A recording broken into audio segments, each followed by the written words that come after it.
তুমি কবি নজরুলের বিদ্রোহী কবিতা উন্নত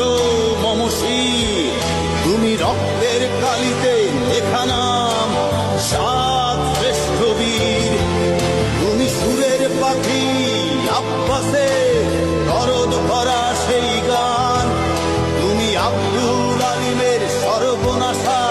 পদ্মা নদীর ডান, তুমি সুফিয়া কামালের কাব্য ভাষা